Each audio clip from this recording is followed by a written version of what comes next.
But that's when he noticed something unusual. The ground beneath him was warm, almost uncomfortably so. Curiosity got the better of him, and he cautiously peered around the dimly lit cave. His eyes widened as he spotted a chained Kirin standing in the shadows. Its fiery gaze radiated both anger and power. And his instincts told him to leave, and so he began hopping toward the exit. But before he could make it out, the Kirin's voice cut through the silence, commanding him to stop. And startled by the sudden authority in its tone, the pupa turned back, his tiny eyes narrowing as suspicion started to grow with every word the majestic creature spoke. The Kirin claimed fate had brought them together, and it promised an unimaginable fortune if the pupa would just listen to what it had to say. But the pupa wasn't buying it, and he eyed the Kirin warily, convinced this might just be some elaborate trick.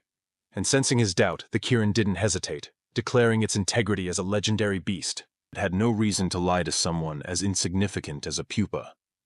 And this made the pupa pause for a moment, though his suspicion didn't completely fade. But then, the Kirin shared something that made him stop in his tracks. A secret about a hidden treasure, one that lay in a room just behind them.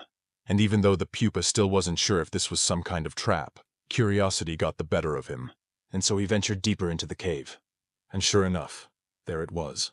A glowing crystal ball sitting in the center of a secret chamber, pulsating with energy so bright it made the entire room shimmer. The Kirin urged him to devour it, saying it would dramatically boost his strength, and the promise of power was too tempting to ignore. The pupa didn't even stop to think twice. He lunged forward and swallowed the crystal ball whole.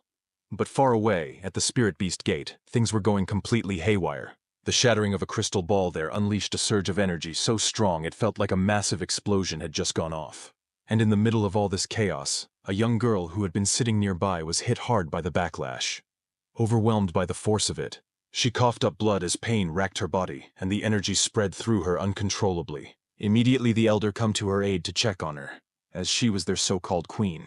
But her condition was nothing compared to why the ball had cracked, and that the beast trap altar had been breached. And that wasn't just any bad news. Hearing that the Kirin had escaped was enough to get them tweaking. Everyone knew a beast like that on the loose meant trouble, the kind that would leave nothing but chaos in its wake.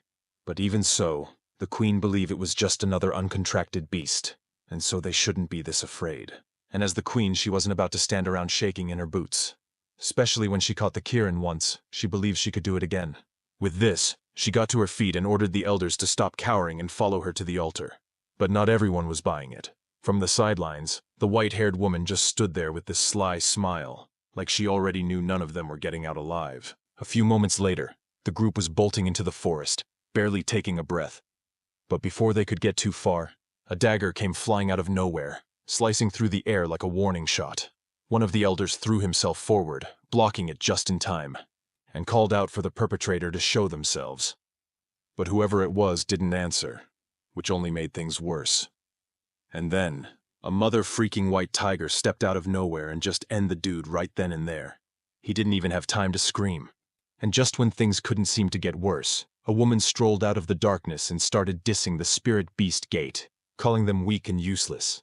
And just to make sure they got the message, she snapped her fingers, sending the tiger lunging at them again. But one of the elders wasn't about to roll over. He sensed the strange energy around her, realized she was a real threat, and called up his own contract beast, a silver wolf that let out a howl loud enough to shake the trees. After that, he told everyone to leave, making it clear he'd already decided to stay behind. And they didn't even hesitate. When they finally